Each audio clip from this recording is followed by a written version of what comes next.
ஹல்லேலூயா. அடுத்து முக்கியமான பகுதிகளை நம்ம வரப்போகிறோம். இப்போதும் கும்பகோணத்துல இருந்து நம்ம மத்தியில சிஸ்டர் ராஜி கிரேஸ் அவங்களும் அவங்க கணவர் வினோ கிரேஸ் அவர்களும் வந்திருக்கிறாங்க. நம்ம கரங்களை தட்டி சிஸ்டர் அவங்கள வரலாம். ஆமென்.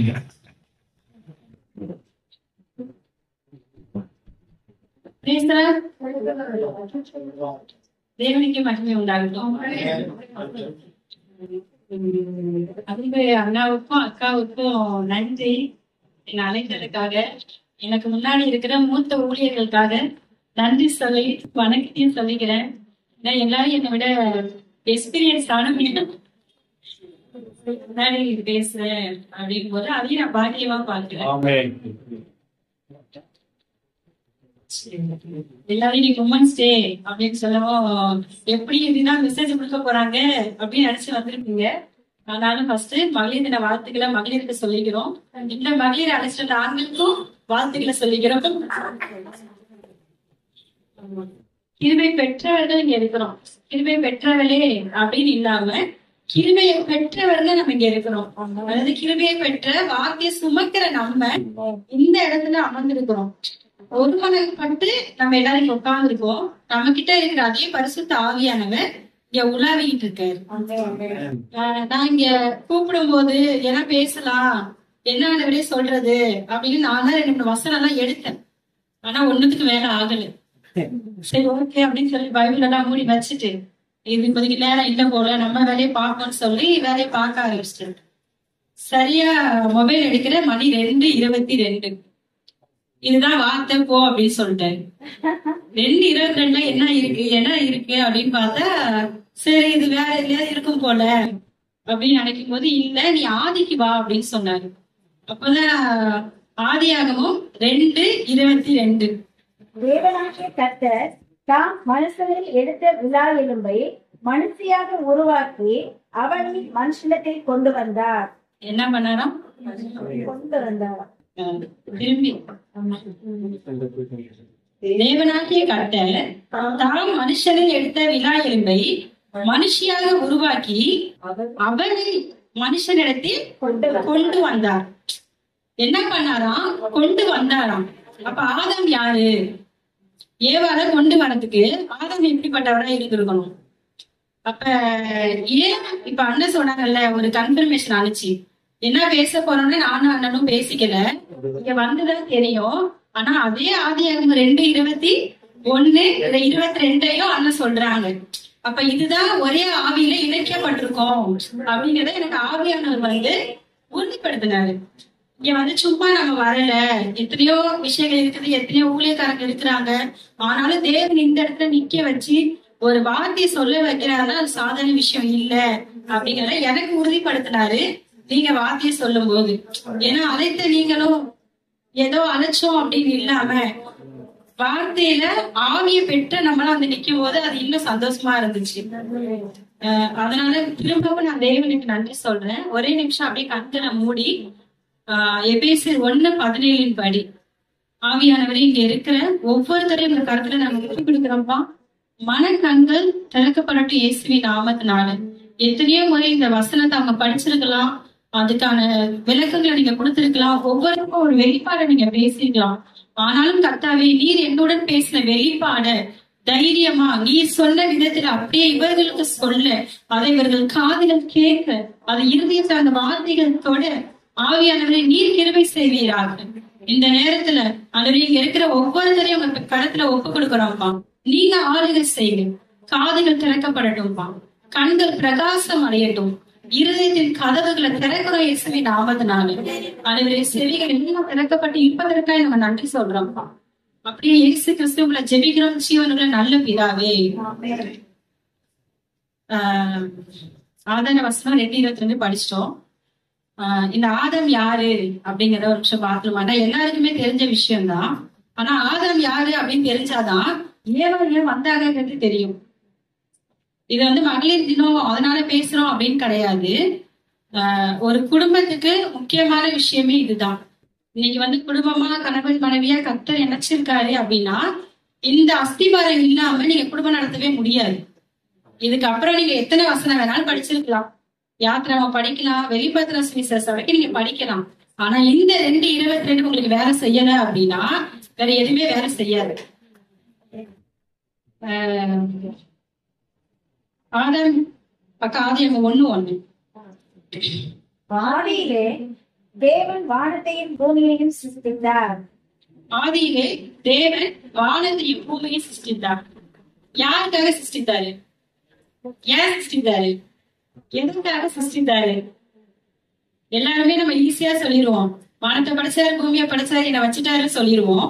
ஆனா ஏன், எதற்கு, எப்படி?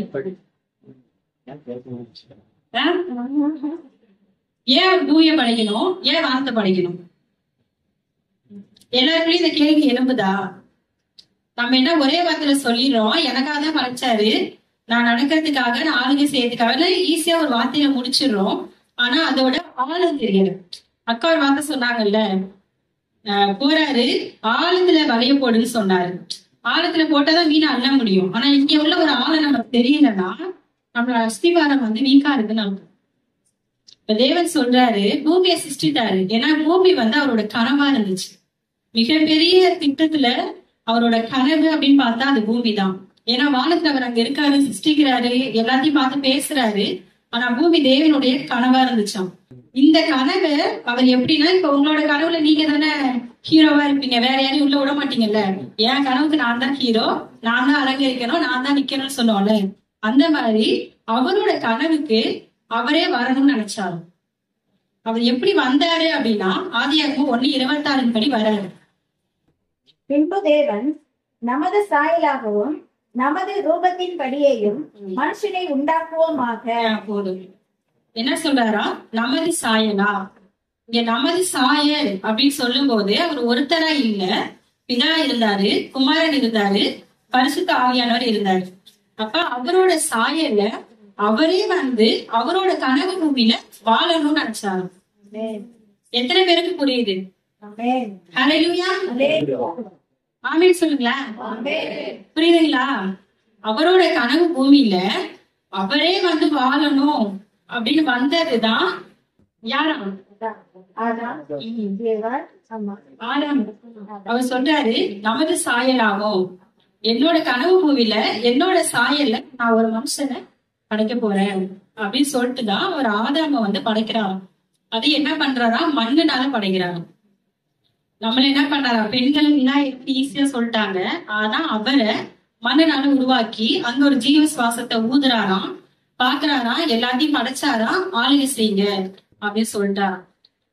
என்ன ஒண்ணுன்னா ஆதாமுக்கு கொடுத்த ஒரு கிஃப்ட் தான் ஏவா. ஆதாமுக்கு கொடுத்த மிகப்பெரிய கிஃப்ட் அப்படின்னா அது ஏவாள் தான். அப்ப ஒருத்தவங்களுக்கு ஒரு கிஃப்ட் நம்ம கொடுக்க போறோம் அப்படின்னா அது எவ்வளவு மதிப்பா இருக்கும், இருக்கணுமா வேணாமா? அப்ப மதிப்பு மிக்க ஒரு பொருளுக்கு சாதாரண ஒரு விஷயத்த தூக்கி கொடுக்கல அவரு. அந்த மதிப்பு மிக்க ஒரு பொருளை அந்த மதிப்பு மிக்க நபர்கிட்ட எடுத்து உருவாக்குறாரு. அதான் விநாயகர். ஆண்களுக்கு ஒரு நன்றி சொல்லவா? ஏன்னா அவங்க இல்லைன்னா நம்ம இல்லை இல்லையா? நீங்க பெண்களை எலும்ப விடல நம்ம பேசுறோம். ஆனா அவர் அங்கேயே ஆதரே எலும்ப விட்டுட்டாரு, யாரும் இங்க தடை செய்யல. அப்ப மதிப்பு மிக்க கிஃப்ட உருவாக்குறதுக்கு மதிப்பு மிக்க ஒரு பொருள் தேவைப்பட்டுச்சு. அதுதான் விநாயகர். ஆமென். எத்தனை பேருக்கு சந்தோஷமா இருக்கு? சந்தோஷமா இருக்கு. ஆன்மீகத்துல சவுண்டே வருது. சரியில்லைங்கிற மாதிரி பாத்துட்டு இருக்கேன். அப்படின்னா என்ன, அப்பா மட்டும்தான் அல்லேலூயா அப்படிங்கிற. அப்படி ஆதாமோட விலா எலும்புல உருவாக்கப்பட்டவங்க தான் ஏவா. அப்படி உருவாக்கப்பட்டவங்க தான் இங்க இருக்கிற விலா எலும்புல இருந்து உருவாக்கப்பட்டவங்க தான் இங்க இருக்கிற ஏவாள். சரிங்களா? அப்ப ஆவியானவர் சொல்றாரு இந்த ஆதாமியும் ஏவாளையும் கணவன் மனைவி அப்படின்னு சொல்லிட்டு அவங்கள ஒரு குடும்பமா பார்க்க ஆரம்பிச்சாரு. இப்ப ராஜ்யத்துல ரொம்ப முக்கியம் அப்படின்னு பார்த்தா குடும்பம் தான். அது ஆதியில அவர் கரெக்டா சிருஷ்டிக்கிறாரு. எங்கன்னா அந்த கொண்டு வந்தார் அப்படின்னு படிச்சோம் இல்லையா? அதுதான் இங்க படைக்கிறாரு, மண்ணனால உருவாக்குறாரு. ஆனா இங்க ஒரு விஷயத்துல எடுத்து கொடுக்கிறாரு. அப்ப எங்க விஷயம் இருக்குது அப்படின்னா கொண்டு வந்தாரு இருக்கு இல்லையா? ஆதாயம் 2:22 படிக்கிறீங்கல்ல, விலா எலும்பை மனுஷியாக உருவாக்கி அவளை மனுஷனிடத்தில் கொண்டு வந்தார். வெளியில இருந்து கொண்டு வரலையா, அவருக்குள்ள இருந்துதான் வெளில வந்தாங்களாம். நீங்க எல்லாரும் என்ன பார்த்துட்டு இருக்கோம்? என்னோட மனைவி ஆமா என்ன போலதான் இருக்கிறா அப்படிங்கிற விஷயம்லாம் மறக்கப்பட்டு போய் என் கூட இருக்கிறா அப்படிங்கிற மாதிரி ஆயிடுச்சு. நானும் அவளும் ஈக்குவல் தான் அப்படிங்கிற நிலைமை போயிடுச்சு. நிறைய இடங்கள்ல சில மாற்றங்கள் அப்படின்னு நடக்க ஆரம்பிச்சிருச்சு. ஆனா ஆதியில உள்ள திட்டம் என்ன அப்படின்னா, உள்ள வச்சிருந்தாராம். வெளியில இருந்து எடுக்கலையா, உள்ள வச்சிருந்தாராம். எத்தனை பேருக்கு இது புரியுது? புரியுதுங்களா நான் சொல்றது? எல்லாமே நம்ம வெளியே தேடிட்டு இருக்கோம், ஆனா உள்ளதான் இருக்குது எல்லாமே. அந்த ஆழம் வெளிச்சத்துக்கு வந்தாதான் அத நம்ம எப்படி ஆழத்துல முட்டை எடுத்தா நம்ம போட்டுக்கிறோம்ல, அது மதிப்பு அதிகம்னு சொல்றோம்ல, அந்த மாதிரி உங்க ஆழத்துல இருக்கிற முத்தை நீங்க தான் ஃபர்ஸ்ட் வெளில கொண்டுட்டு வரணும். ஹல்லேலூயா. அப்ப இவ்வளவு பெரிய படைப்பை அவர் படைச்சு ஒரு குடும்பமா நீங்க வாழுங்க அப்படின்னு சொல்லி ஆதாமியும் ஏவாளையும் அவர் சேர்ந்து அப்ப என்னன்னா ஆதாம்கிட்ட ஏவாளை காட்டும் போது அவர் சொல்றாரு 23, அப்பொழுது ஆதாம், இவள் என் எலும்பில் எலும்பும் என் மாம்சத்தில் மாம்சமாய் இருக்கிறாள். இவள் மனுஷனில் இருந்து எடுக்கப்பட்டபடியினால் மனுஷி எனப்படுவாள் என்றான். என்ன பண்றாங்களா, இவ ஆதாம பார்த்தோன்னே இப்ப நம்ம எல்லாரும் என்ன சொல்லிட்டு இருக்கோம்? ஒய்ஃப காட்டினோடனே வாவ் அப்படின்னு ஆதாம் சொல்லிட்டாரு அப்படின்னு நம்ம பேசிட்டு இருக்கோம். ஆனா அவர் வாவ் அப்படின்னு சொல்லலையாம். ஒரு பெண்ணை அவர் அழகாவே பார்க்கலையாம். இவர் என்ன சொல்றாருன்னா, இவருக்குதான் ஆயுதத்திலே உருவாக்கிட்டாங்க, இவர் தான் நல்லா தூக்கிட்டு இருப்பாரு, எங்க உருவினாரு எங்க அடைச்சாரு அவருக்கு தெரியாது அப்படிதான் நம்ம நினைச்சுட்டு இருக்கோம். ஆனா அவரு ஆவியில எல்லாத்தையும் பார்த்துட்டு தான் இருந்தாரு. ஏன்னா ஜீவ சுவாசத்தை ஊதிட்டாருல. எத்தனை பேர் தூக்கத்துல இருக்கும்போது எதுவுமே நடக்காம இருக்கோமா? டீப் ஸ்லிப்ல போனோம்னா சில விஷயங்கள் ஏதோ ஆழத்துல நடந்தது நான் பார்த்தேன் அப்படின்னு சொல்லுவோமே தவிர எதுவுமே நமக்கு மறக்கப்பட்டு இருக்காது. ஆனா இவரு சொல்றாரு, என் எலும்பில் எலும்பும் என் மாம்சத்தில் மாம்சமாய் இருக்கிறாள். இது எவ்வளவு பெரிய சத்தியம் பாத்தீங்களா? ஈஸியா எலும்பு மாம்சம் அப்படின்னு சொல்ல முடியாது பாருங்க. எங்கேயிருந்து எடுத்தாராம்? விலா எலும்பாம். எலும்பு மட்டும் எடுக்கலையா, மாம்சமே அவங்க தானா. அப்ப அந்த இடத்துல அவர் தேவனுடைய திட்டத்தை ஆதாம் சரியா புரிஞ்சுக்கிட்டாரு. எத்தனை பேருக்கு புரியுது? இது நிமித்தம் தன் தகப்பனையும் தன் தாயையும் விட்டு தன் மனைவியோட இசைந்திருப்பான், அவர்கள் ஒரே மாம்சமாய் இருப்பார்கள் அப்படின்னு 24 அப்புறம் 25 அவங்க வெக்கப்படாம இருந்தாங்க அப்படின்னு சொல்லி அடுத்த வசனம் வருது. எனக்கு சில வார்த்தைகள் ஆண்டவர் பேசினாரு. 22 அந்த வார்த்தை நடக்குது. 23 இவங்க 2 பேரும் சந்திக்கிறாங்க. அவங்களுக்குள்ள அந்த குடும்பம் அப்படிங்கிற ஒரு உறவு தொடங்க ஆரம்பிச்சிருச்சு. இதெல்லாம் பார்த்துட்டு இருக்கும்போது என்ன ஆயிடுச்சு, 3வது அதிகாரம் டக்குன்னு ஓபன் ஆகி ஏவல் பழத்தை புசிச்சாங்க, ஆதாமுக்கு கொடுத்தாங்க, முடிஞ்சு போச்சுங்கிற மாதிரி சாப்பிட்டு அங்கேயே க்ளோஸ் பண்ணிட்டாங்க. இதுக்கு இடையில இவங்க உறவுல எதுவுமே நடக்கல அப்படின்னு நினைக்கிறீங்களா? எல்லாமே நடந்துச்சு. எல்லாமே நடந்துச்சு. நீங்க நினைக்கிற மாதிரி ஒரு கணவன் மனைவிக்குள்ள என்னென்ன விஷயங்கள்லாம் ஓடிட்டு இருக்கோமோ அது எல்லாமே நடந்துச்சு. அப்படி நடந்த சில இடங்கள்ல நடந்த விஷயம்தான் ஏவாள் பழத்தை புசிச்சு. உங்களால அது கற்பனையில பார்க்க முடியுதா? முடியுதா? என்ன நடந்திருக்கும்னு நினைக்கிறீங்க? அவளும் புசிச்சா, வீட்டுக்காருக்கும் கொடுத்துட்டா, சேர்த்து 2 பேரும் தள்ளி விட்டுட்டாங்க. அவனாலும் நல்லா இருப்பாரு, பணத்தை கொடுத்து சாப்பிட க்ளோஸ் பண்ணிட்டாங்க தானே நினைக்கிறீங்க? ஒரு பெண்ணுனால உலகம் விழுந்தது அப்படின்னு சொல்லி இன்னைக்கு பேசிட்டு இருக்கோம் இல்லையா? இந்த பெண் விழுகிறதுக்கு முன்னாடி எந்த மாதிரி சூழ்நிலைகள் அங்க நடந்துச்சுன்னு எத்தனை பேருக்கு தெரியும்? எத்தனை பேர் இதை ஆண்டோட கேட்டிருக்கிறீங்க? கேட்டிருக்கீங்க? யாராவது ஃப்ரீயா பேசலாமே. இந்த புதுசா இருக்காங்க, வித்தியாசமா பேசுறேன்னா நிறைய விஷயம் நடந்துச்சு. நிறைய விஷயம் நடந்துச்சு. என்ன நடந்துச்சுன்னா, சாதாரணமா ஒரு கணவன் மனைவிக்குள்ளார என்ன கருத்து வேறுபாடு நடந்துச்சோ, என்ன சில விஷயங்கள்லாம் இருந்துச்சோ அது எல்லாமே அங்கேயே இருந்துச்சு. சாதாரணமா அவங்க பழத்தை உடனே புசிக்கணும். சர்வம் போய் ஊட்டியும் உடல. என்ன பண்ணா சர்வம்? அங்க பேசலாம். என்ன பண்ணா? தந்திரமா பேசலாம். இன்னைக்கு அநேக குடும்பங்கள்ல கணவன் மனைவிக்குள்ள ஏற்படுற 99% பிரச்சனைக்கு தந்திரம் தான் காரணமா இருக்கு. எத்தனை பேர் இதை அங்கீகரிக்கிறீங்க? நம்ம அதாவது 3 வசனத்துல 2வது அதிகாரத்தை முடிச்சு 3வது அதிகாரத்துல டக்குன்னு வந்துச்சு, தேவனாகிய கர்த்தர் உண்டாக்கின சகல காட்டு ஜீவன்களை பார்க்கிலும் சர்வமானது தந்திரம் உள்ளதா இருந்துச்சு. அது ஆதாம பார்க்கலையா, ஸ்திரீய பார்த்துருச்சான். அப்ப ஸ்திரீயோட எல்லா விஷயமும் சர்பத்துக்கு தெரிஞ்சிருக்கு. ஆதாமுக்கு தெரிஞ்சதை காட்டிலும் சர்பத்துக்கு ஸ்திரீய பத்தில எல்லா காரியமும் தெரிஞ்சிருக்கு. இதை தெரியப்படுத்துனது யாரு? யாரு தெரியப்படுத்தினா? ஆதாமா? சொல்லுங்க. நீ சொன்னதை நானும் விட்டு பேசுறேன். சிந்தனையில தான் பிசாசு விதைச்சான்.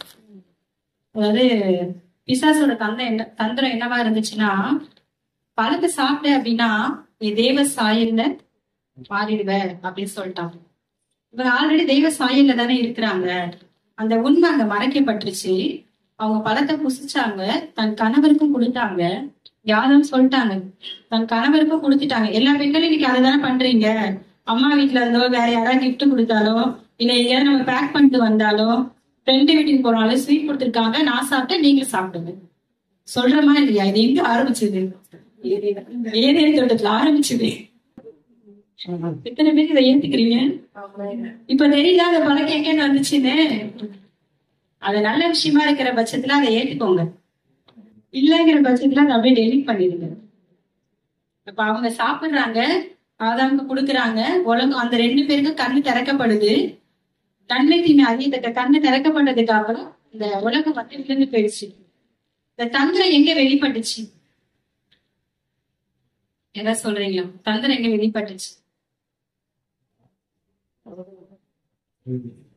தெரியலையா?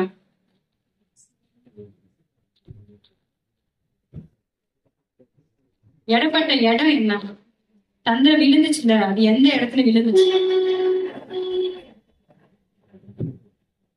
எல்லாரும் இல்லாமதே இருக்கீங்க.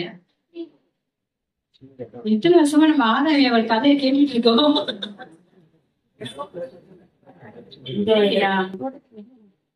சிந்தனைங்க எங்கயா? இங்க. ஆதாம் யாரு, எப்படிப்பட்டவர், எல்லாமே சரி ஏவாளுக்கு தெரியும். ஆனாலும் இங்க போயிட்டு என்ன சொல்றாங்க அப்படின்னா, ஆதாம் பத்தி உனக்கு தெரியுமா? நீ நினைச்ச மாதிரி ஆதாம் இல்ல.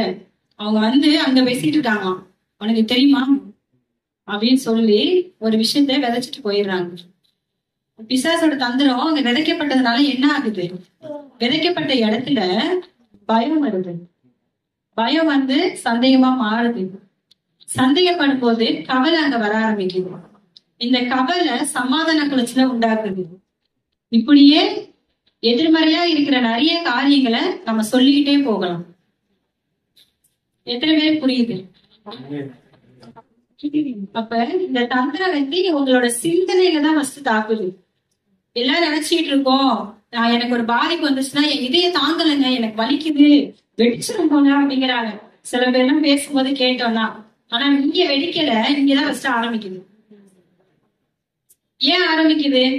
ஆதம பத்தி ஏவாளுக்கு தெரியலையோ? சொல்லுங்க, தெரியுதா தெரியலையா? எப்படி தெரியும்? சொல்லுங்க. 2 பேரும் ஒண்ணுதானே. அப்பனா ஆதாம பத்தி ஏவாள்கிட்ட சொல்லும் போது ஏவாள் கேட்டுக்க கூடாது தானே? நீங்க நம்ம நிறைய இடங்கள்ல கேட்கிறோம். ஏன்னா அறிய வேண்டிய பிரகாரம் அவங்க அறிந்து கொள்ளுங்க. அது கணவனா இருந்தாலும் சரி, மனைவியா இருந்தாலும் சரி, நீங்க உங்க கணவனை அறிய வேண்டிய பிரகாரம் அறிந்து கொள்ளல, நீங்க உங்க மனைவிய அறிய வேண்டிய பிரகாரம் அறிந்து கொள்ளல. எப்படி அறிந்து கொள்ளலன்னா சத்தியத்தின்படி. சத்தியம் உங்க மனைவிய என்னன்னு சொல்லுதோ அதுதான் சத்தியம், உண்மை கிடையாது, அது சத்தியம். அதே மாதிரி கணவனை குறிச்சு சத்தியம் என்ன சொல்லுதோ அதுதான் சத்தியம். உண்மைக்கு சத்தியத்துக்கும் வித்தியாசங்கள் நிறைய இருக்குது. இங்க எல்லா இடங்களையும் நம்ம உண்மையை பேசுறோம், சத்தியத்தை பேசுறது இல்ல. ஆனா சத்தியம் சொல்லுது அவங்க 2 பேரும் ஒரே மாம்சமா இருக்கிறாங்களாம். ஒரே மாம்சம் அப்படின்னு வரும்போது இங்க விழா எலும்பு அப்படின்னு சொல்லும் போது அண்ணன் சொன்னாங்களே இருதயம் இருதயம் அப்படின்னு பேசும்போது இங்க என்ன நினைக்கிறாங்க அப்படிங்கறத அவங்களுக்கு தெரிஞ்சிருக்கணும். அந்த அளவுக்கு உங்களோட உறவு கட்டப்பட்டு இருக்கணும். எதுல கட்டப்பட்டு இருக்கணும் அப்படின்னா சத்தியத்துல கட்டப்பட்டு இருக்கணும். ஆமே. எத்தனை பேர் புரியுது? கர்த்தர் உங்களோட பேசுறாரா? சரிங்களா? சத்தியம் புரியுதுங்களா நான் சொல்றது உங்களுக்கு? அப்ப இந்த கணவன் மனைவி அப்படிங்கிற உறவு ரொம்ப முக்கியம். இதான் நான் பேசுறேன். ஏன் இந்த 2:22 ஆரம்பிச்சேன் அப்படின்னா, ஏவாளை மையமா வச்சு பேசணும் அப்படிங்கிறது கிடையாது. இங்கே குடும்பங்கள் கட்டப்படணும். அதனால ஒரே வார்த்தை ஒண்ணு சொல்றேன், மனைவியை பார்த்து ஒண்ணு சொல்றேன். உங்க கணவரை யாரோடையும் ஒப்பிட்டு பேசாதீங்க, ஒப்பிட்டு பார்க்காதீங்க. ஏன்னா உங்களுக்கு கொடுக்கப்பட்ட கணவன் தனித்துவமானவர். அவர் எப்படி இருப்பாரு அப்படிதான் இருப்பாரு. அடுத்த வீட்டுக்கார பார்த்து நீங்க இப்படி இருக்கணும்னு சொல்லாதீங்க. அதே மாதிரி கணவன்மார்களுக்கு சொல்றோம், உங்களோட மனைவி உங்களோட விலா எலும்புதான் அப்படின்னா உங்க விலா எலும்பு உங்களை மாதிரிதான் இருக்கும். அதுல எந்த மாற்றமும் வராது. அதனால அங்க போயிட்டு பக்கத்து வீட்டுக்கு விலா எலும்பு அந்த மாதிரி இருக்கு, கண்ணு நல்லா இருக்கு, ஹேர் நல்லா இருக்கு, நீ இப்படி பண்ணது சொல்லாதீங்க.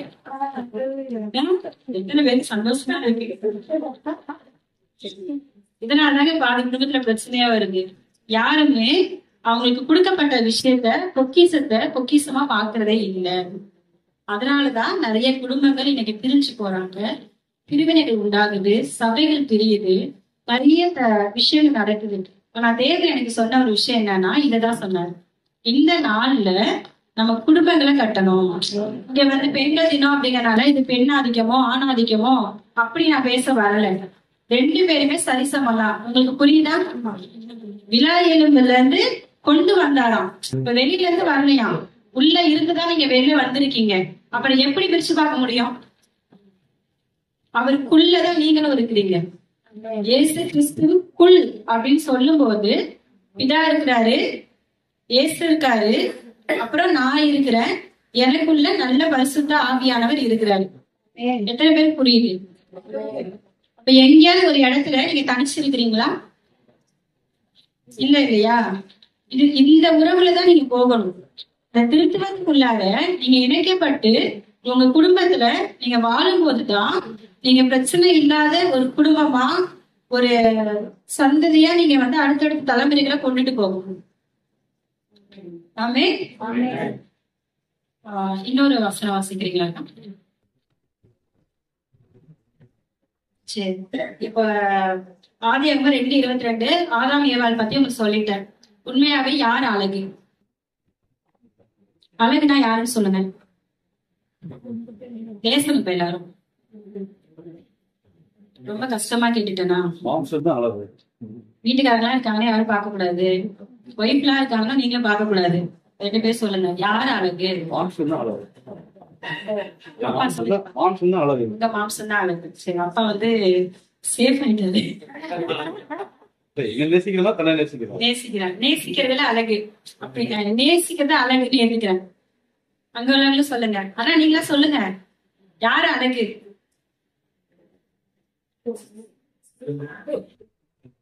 அமைதியா இருக்கீங்க.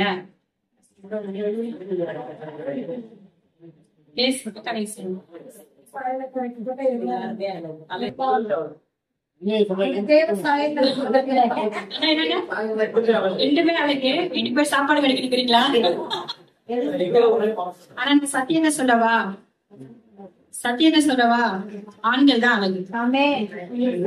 எல்லாரும் கை தட்டிக்கணும்.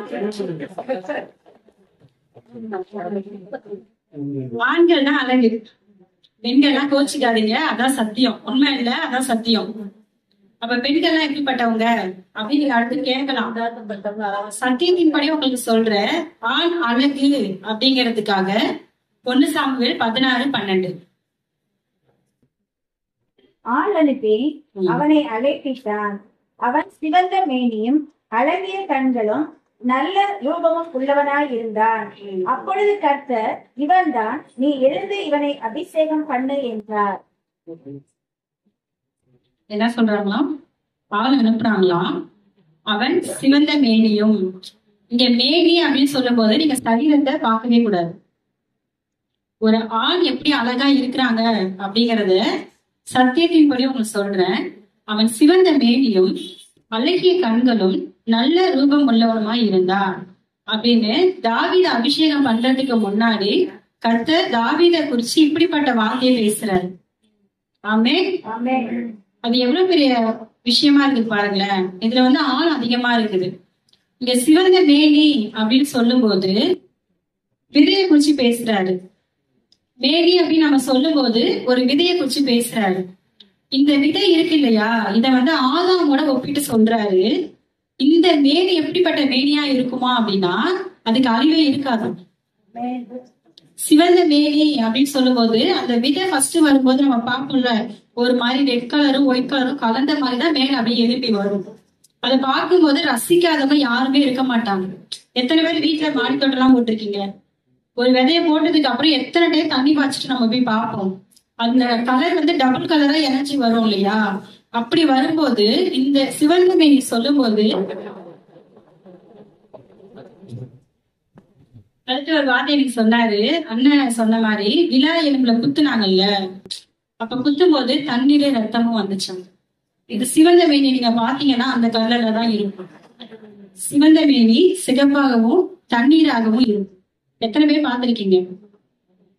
அப்ப எதுக்கு இதை ஒப்பிட்டு சொல்றாரு அப்படின்னா ஆளுகைக்கு ஒப்பிட்டு சொல்றாரு. ஒரு ஆண் வந்து எந்த அளவுக்கு தன்னுடைய குடும்பத்தை நடத்தணும், குடும்பத்தை மட்டும் இல்ல ஒரு அரசாங்கத்தையே கையில கொடுத்தா, ஒரு ஆட்சியை கையில கொடுத்தா அவங்க எப்படி நடத்தணும் அப்படிங்கிறதுக்காண்டி இவர் வந்து தாவீதை பார்த்து சொல்றாரு சிவந்த மேனி அப்படின்னு. அழகி கண்கலாம். அந்த பார்வை வந்து கவர்ச்சியா அப்படின்னு நான் சொல்ல வரல, அதுல வந்து ஒரு பவர் இருக்குமா எப்போதுமே. அந்த ராஜரீகத்துக்கே உண்டான அந்த பவர் வந்து தாவீதோட கண்ணுல இருந்துச்சு. அதான் சொல்றாரு அழகிய கண்கள்.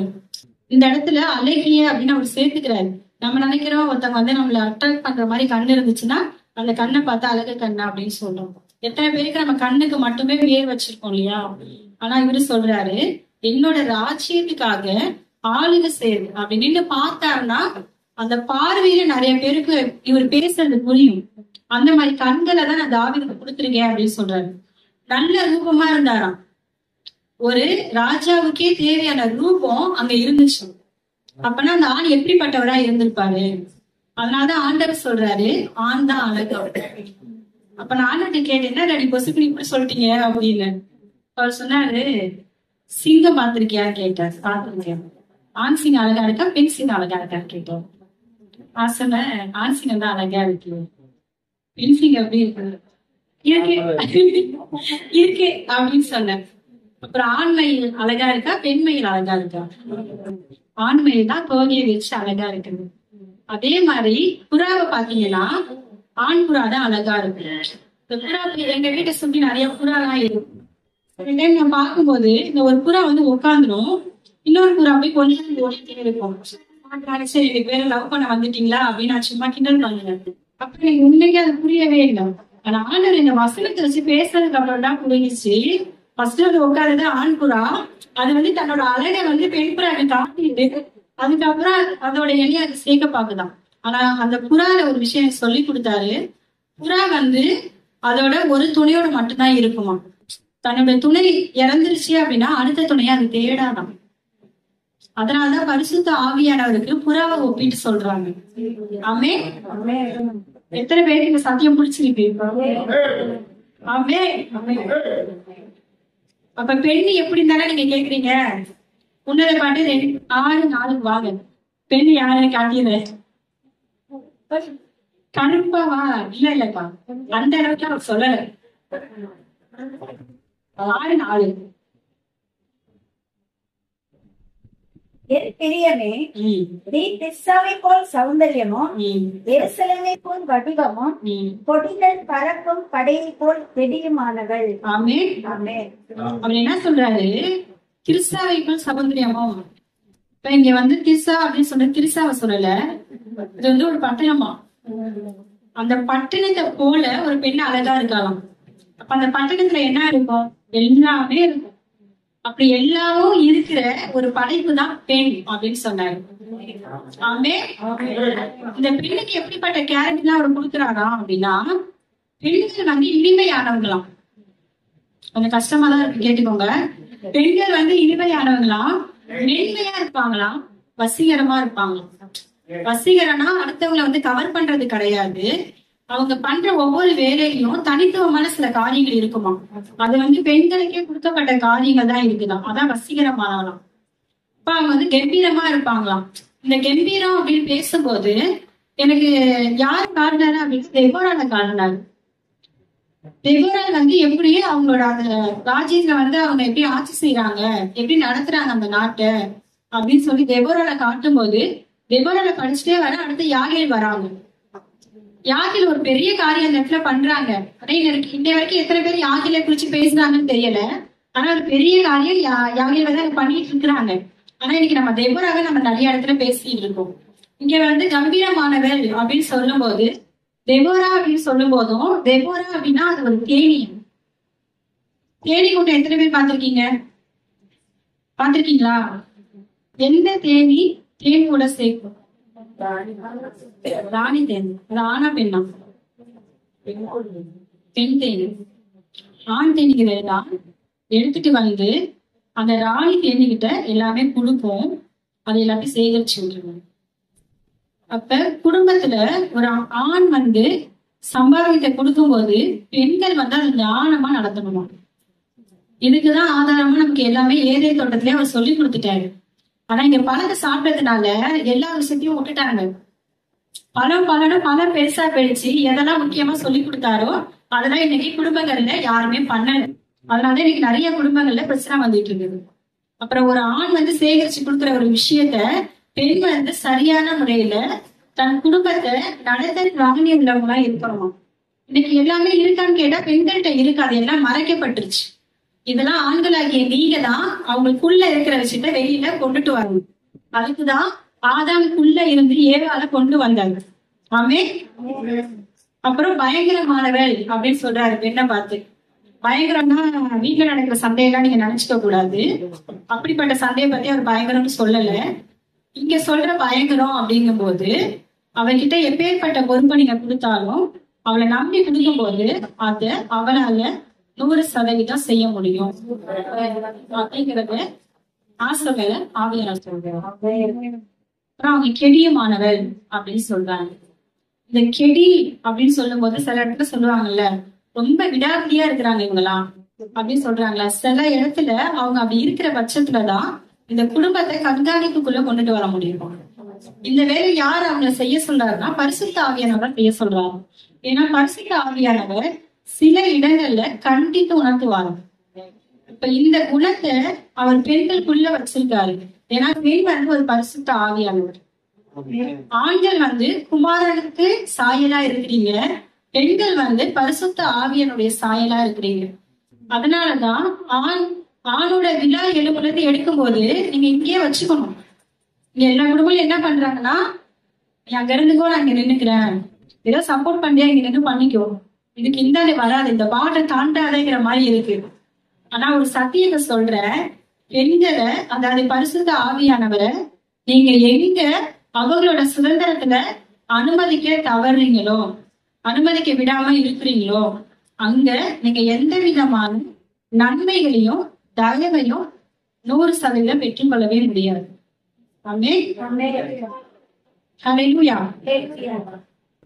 ஆனா பெண்களுக்கு வந்து நிறைய விஷயம் கொடுக்கப்படுது. ஒரு குழந்தைய பெற்று எடுக்கிறாங்க, அதை வளர்க்குறாங்க, அந்த திராணிய அவங்க கிட்டதான் கொடுக்குறாங்க. நம்ம நினைக்கிறோம் ஏன் கொடுக்குறாங்க டாடி, அவனுங்களால பாத்துக்க முடியாதா அப்படின்னு நான் கேட்கும்போது, ஒரு கரு உருவாகும் போது பெண்ணை வந்து பரிசுத்த ஆவியானவர் சொல்லும் போது இங்க கண்டித்து உணர்த்துறாரு. நம்ம சொல்றோம் இல்லையா, உனக்குள்ள இருந்து ஒரு வித்து பிறக்க போகுது, அந்த வித்தை நீ எப்படி பார்த்துக்கணும், அந்த வித்துக்கு நீ எப்படி பால் ஊட்டணும், நீ என்னென்ன பண்ண போற அப்படிங்கறத இங்க உருவாகும் போதே இங்க சொல்லி கொடுக்க ஆரம்பிச்சிருவாங்க. இங்க ஒரு மாற்றம் நடக்கும் போதே இங்க வர ஆரம்பிச்சிருவோம். இதெல்லாம் ஆதியிலே அவர் படைப்பிலே வச்ச ஒரு விஷயம். அதனாலதான் பெண்கள் வந்து நார்மலா குழந்தைய அவங்கதான் வளர்த்துக்க முடியும், அவங்கதான் பாத்துக்க முடியும்னா, இது அவரோட ஞானம் இல்லாம நம்மளால எதுவுமே செய்ய முடியாது. அதனால ஆண் அழகாவும் பெண் இனிமையாவும் இருக்கிறாங்க.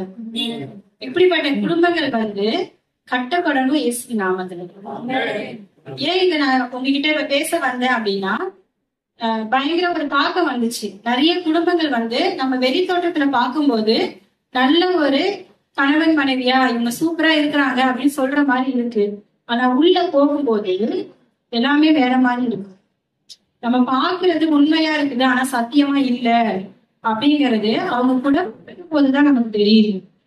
ஆனா விசேஷமா ஆவியானவர் என்ன சொன்னாரு அப்படின்னா, இந்த காலகட்டத்துல குடும்பங்கள் கட்டப்படணும் அப்படிங்கறத முக்கியமா சொல்ல சொன்னாரு. அதுக்காகதான் இந்த ஆதாம் யாரு, ஏவாள் யாரு, ஆண் யாரு, பெண் யாரு அப்படிங்கறத இப்ப உங்கள்ட்ட சொல்றேன். இதை இன்னும் விலைக்கு நிறைய சொல்லலாம்.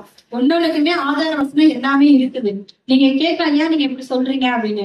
வசனம் இல்லாம, வார்த்தை இல்லாம நான் எதையுமே உங்கள்ட்ட சொல்லல. இந்த நேரத்துல இந்த குடும்பம் கட்டப்படுறதுக்கு என்ன நடக்கணும் அப்படின்னா, அது ஆண்களோட பங்கும் இருக்கு, பெண்களோட பங்கும் இருக்குது. ரெண்டு பேரும் எப்படி நடத்த முடியும் அப்படின்னா, திருத்துவம் இல்லாம நீங்க எதுவுமே பண்ண முடியாது. ஆமென்.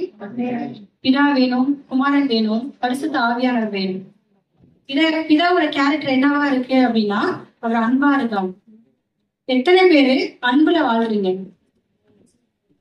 உண்மையை சொல்லுங்க, சத்தியத்தை சொல்லுங்க. உண்மையா இனிமே சத்தியம்தான். சத்தியத்தின்படி எத்தனை பேரு அன்புல இருக்கிறீங்க? இல்ல இல்லையா? சிரிக்கும் போதே தெரியும். ஆனா தேவன் அன்பாவே இருக்காரு. இந்த தேவனோட அன்பை அப்படின்னு சொன்னாங்க, கர்த்தரை ருசித்து பாருங்க அப்படின்னா. சாப்பிட்டாதான் ருசி என்னாது. இன்னைக்கு எத்தனை பேர் சாப்பிட்டு இருக்கோம் சொல்லுங்க? சபைக்கு வரும்போது சாப்பிடுறோம், வீட்டுல எப்பயாவது ஒரு கூட்டம் இருந்தா சாப்பிடுறோம், வெளியில எங்கேயாவது இந்த மாதிரி கூட்டங்கள் இருந்தா சாப்பிடுறோம். சில நேரங்கள் என்ன ஆகுதுன்னா, இந்த இடத்த விட்டு கிராஸ் பண்ணும் போது அப்படியே மறைக்கப்படுது. அந்த அன்பு ஊற்றப்படுற விஷயத்த நீங்களே அதை க்ளோஸ் பண்ணிக்கிறீங்க. ஏன்னா அதுக்கு மேல உங்களோட பிரச்சனைகள் வந்துருது. கடன் பிரச்சனை வந்தது, வீட்டு பிரச்சனை வந்தது, பிள்ளைங்க பிரச்சனை வந்தது, எல்லாமே உங்களை அப்படியே மேல மூடுறதுனால அன்பு உங்களுக்குள்ளதான் இருக்குது, ஆனா அது மறைக்கப்பட்டுருச்சு. இந்த மறைக்கப்பட்ட அன்பை யாரால வெளியில கொண்டுட்டு வர முடியும்?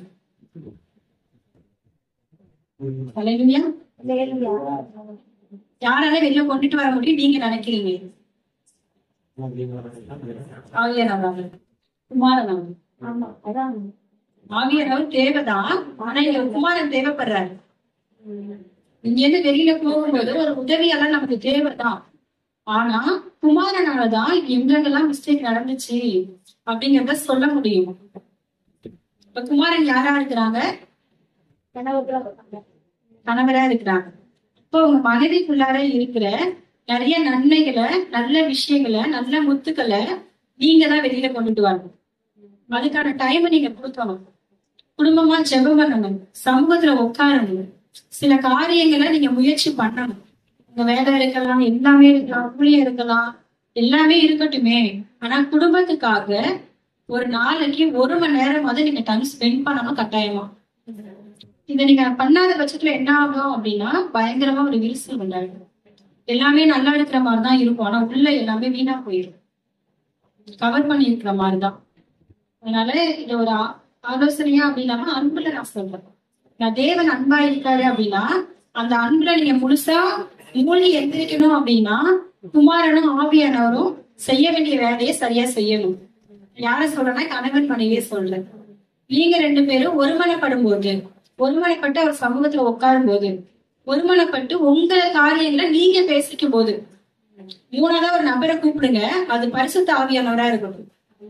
மத்தவங்க நான் சொல்லல, அவர் உங்களுக்காக கொடுக்கப்பட்ட தேற்றவாளன்னு நீங்க கூப்பிடுங்க, அவர் உங்களுக்கு உதவி செய்வார். ஆமென். அதனால இந்த நேரத்துல நான் என்ன சொல்ல வரேன் அப்படின்னா, இங்க இருக்கிற கணவன் மனைவிகளா இருக்கட்டும், இல்ல இதை பார்த்துட்டு இருக்கிறவங்களா இருக்கட்டும், உங்க குடும்பத்துல ரொம்ப நாளா ஒரு பிரச்சனை போகுது, அதை சமாளிக்கவே முடியல, நானும் நிறைய பேரை பார்த்துட்டேன், நிறைய பேர்ட்ட போய் பேசிட்டேன், நிறைய பஞ்சாயத்து வச்சுட்டேன், என்னால முடியலன்னு சொன்னீங்கன்னா யாரையும் கூப்பிடாதீங்க, நீங்க போய் உட்காருங்க. சின்ன மன்னிப்புதான் பெரிய பெரிய பாவத்தை மூடி போடுங்க. இங்க யாருமே மன்னிக்கிற இல்லை. ஏன்னா அவங்க தேவனோட அன்பை ருசி பார்க்கலையே. தேவன் அன்பாவே இருக்கிறாரு அப்படிங்கிற சத்தியம் தெரியாததுனாலதான் இன்னைக்கு யாரையும் அவ்வளவு சீக்கிரம் மன்னிக்க முடியல. உண்மையா இல்லையா? மன்னிக்க முடியுதா? ஏன்னா ஏன் மன்னிக்க முடியல அப்படின்னா, நம்ம நிறைய எதிர்பார்ப்பை அவங்க மேல வச்சுட்டோம். என் கணவன் இப்படிதான் இருக்கணும், என் மனைவி இப்படிதான் இருக்கணும், அப்படிங்கிற எதிர்பார்ப்புகளை நீங்க அவங்க மேல வச்சுட்டீங்க. அந்த எதிர்பார்ப்பை யார் உங்களை வைக்க சொன்னது? தேவன் சொன்னாரா? நீங்களாதான் அதை உருவாக்கிட்டீங்க. இப்ப இந்த நேரத்துல என்ன சொல்லலாம், உங்களுடைய எதிர்பார்ப்புகள் எல்லாத்தையுமே மூட்டை கட்டி தூக்கி போட்டுட்டு நீங்க யாரு, உங்க மனைவி யாரு அப்படிங்கறத நீங்க உட்காந்து பேசணும்.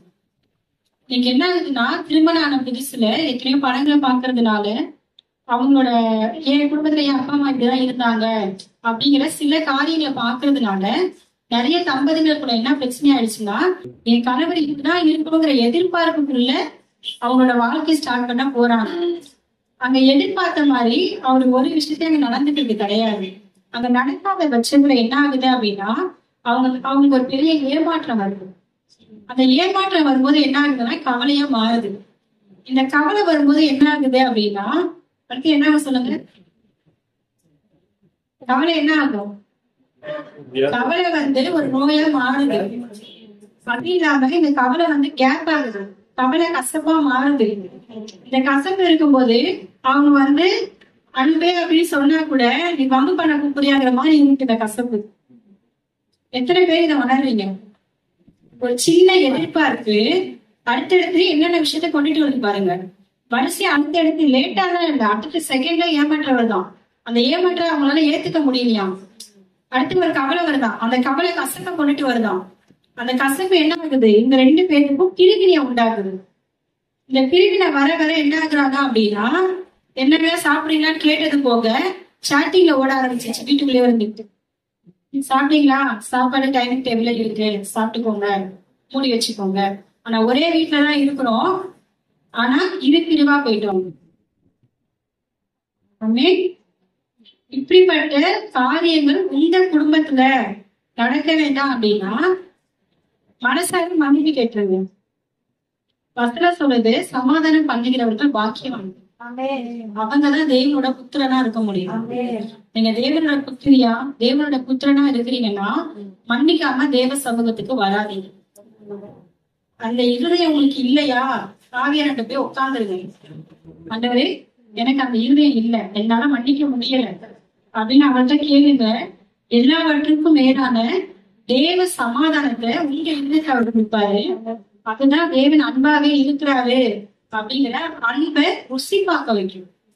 இந்த அன்பை நீங்க ருசி பார்க்காம உங்க கணவன் கிட்டயோ, உங்க மனைவி கிட்டயோ, உங்க பிள்ளைகள்கிட்டயோ, உங்க உறவுகள்கிட்டயோ, உங்க குடும்பங்களையோ போயிட்டு நீங்க அன்பை காட்ட முடியும். சும்மா சொல்லிக்கலாம், நான் அன்பா இருக்கேன் அன்பா இருக்கேன்னு. ஆனா நான் ஆழமா இருக்கிற விஷயத்த நான் பேசிட்டு இருக்கேன். இதுக்கெல்லாம் உடனே நீங்க இன்னைக்கு போனோடனே பேசிட்டாங்க, நம்ம மனசு விட்டு பேசுறோம் அப்படின்னா ஸ்டார்ட் பண்ணிடாதீங்க. அப்பதான் பிரச்சனை ஸ்டார்ட் ஆகும். நீங்க ஒண்ணு சொல்லுவீங்க, அவங்க ஒண்ணு சொல்லுவாங்க, அது 9ஆ மாறி போயிடும். என்ன அவங்க சொன்னாங்க, நான் உடனே செஞ்சேன், அது இன்னும் பிரச்சனை ஆயிடுச்சுன்னு சொல்லாதீங்க. அது கொஞ்சம் டைம் கொடுங்க.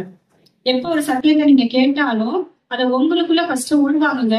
எனக்குள்ள உள்வாங்கி நான் என்னென்ன சரி பண்ணணும்னு ஆவியானோட கேளுங்க. கேட்டு நீங்க வேலை செய்யுங்க ஃபர்ஸ்ட், அதுக்கப்புறம் வேலை செய்ய விடுங்க.